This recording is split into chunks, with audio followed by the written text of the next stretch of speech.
Hi, my name is Mike, and this is a short video on the Jones Bike LWB HDE. So this is the bike that can be converted to an electric bike, their third version. I think it's the V3. So I'm gonna talk a little bit about my riding style and the bike mainly, and why I bought it, and what I like about it. And the reason that I bought the bike is I was just getting sore climbing. I'm a 56-year-old avid mountain biker. I've been riding BMX and bikes my whole life, avid recreation. And my neck and back was just getting sore. So with that, this bike found me on YouTube. And we cannot test ride them because they're just made in Oregon. So I had to rely on YouTube videos purchasing it before I purchased it. With that, I became a little bit more intrigued. I'm a full suspension rider, and I would encourage anybody to ride a full suspension bike.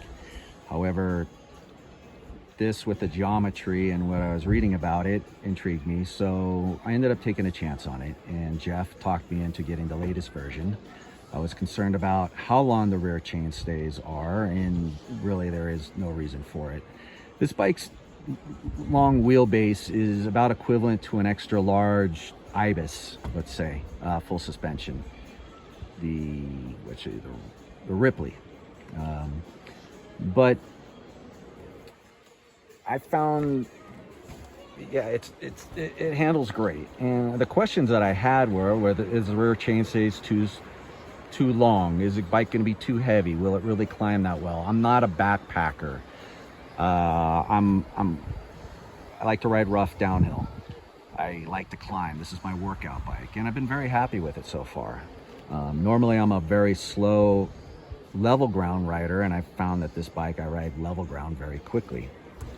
It's efficient. I like the handlebars. I like the positioning that he came up with. I've always been slow on flats, and this one allows me to, I probably was cruising on the streets about 18 miles an hour. So this is a stock bike.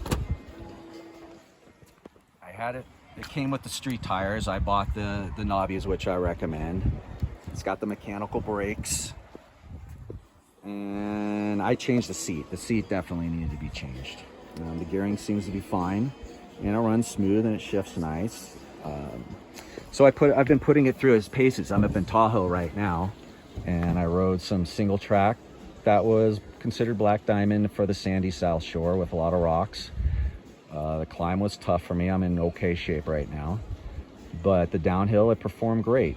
If you're gonna do, it's rocky downhill, and you just need to lean back more. Get your butt over the back tire and lighten up the front, and run at about, the tires at about 12 PSI for climbing. Now, let's see. I rode it with the street tires, how it came. And those are 2.8s, and I rode that up on single track in the Santa Cruz Mountains on dirt, and it did great. It slipped out a lot, but I was impressed with, wow, how well they handled. Then I put the knobbies on, and it turned into a different bike. They're much larger. They're 3.25, where I bounced around everywhere on the street tires, and it knocked the rims pretty good. I had a higher pressure. These I was able to ride at a lower pressure, and only bang the rim maybe once all the way down. Now it turns like a motorcycle. You want to counter steer it. The more you lean it, the more it'll turn. I'm kind of bouncing around on this video a little bit. I got a rough outline, so bear with me. But I find it corners really well on sandy and packed dirt. And the more you throw the bike into it, lean it, it wants to be leaned, it will track, especially with these knobbies.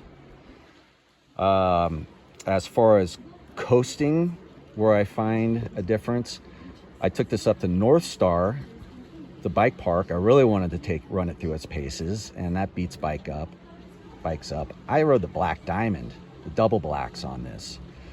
But for reference, coasting on gravel roads, not pedaling, I passed up guys on the full suspension bikes. They were coasting and I gained on them very quickly. And this bike wants to be pedaled downhill and is super stable. I was probably at one point pedaling over 40 miles an hour down. It climbs really well. It's comfortable. You're set back well. You have plenty of adjustments, riding positions on the handlebars, just like he says. I don't want to belabor that. But I am not sore after riding it all day on those single tracks. Now after North Star, yeah, was pretty beat up and needed to see a chiropractor. But for that type of riding, this bike I don't think was quite designed for it. But for the really steep, rocky double blacks, you have to go obviously slow.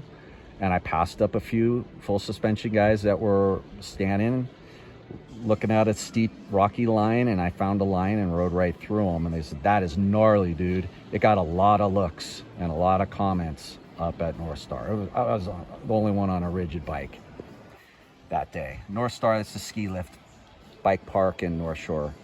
If you want to look at some of those trails, look up photos there. So coasting, flat ground, it's very fast.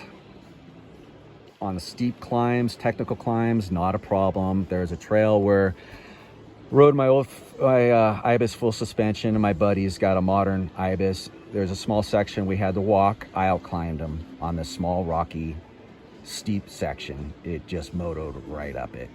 And like he says, standing up on it, this is the only bike where it really works well standing up to pedal, and you get those climbs. Rocky, technical stuff. I was following a 21-year-old that rides this trail every day up in South Shore on the black single track, and he took me on a steep granite rock downhill, probably about 40 feet of granite at a 45-degree angle, and I followed him right down it. You just put your butt over the back tire. It pushed the mechanical brakes to their limit, but I rolled down slowly. It was not a problem. It was very steep, and he said none of his friends had followed him down that. And even on the transition, you just transition slowly, and it wasn't a problem.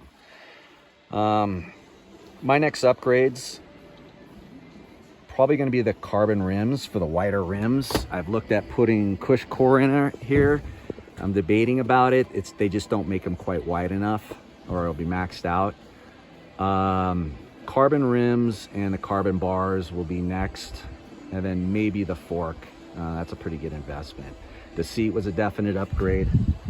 The stock seat I didn't find comfortable. And the pedals, I put on some, what brand are these? I put on some my old high-end climbing flats, and they work great.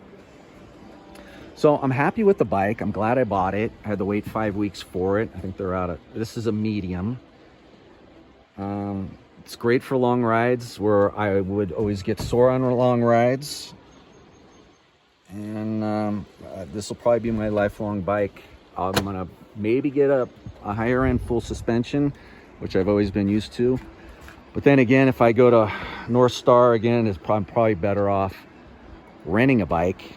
The one issue I had, and found out this isn't the bike, this was me in the terrain.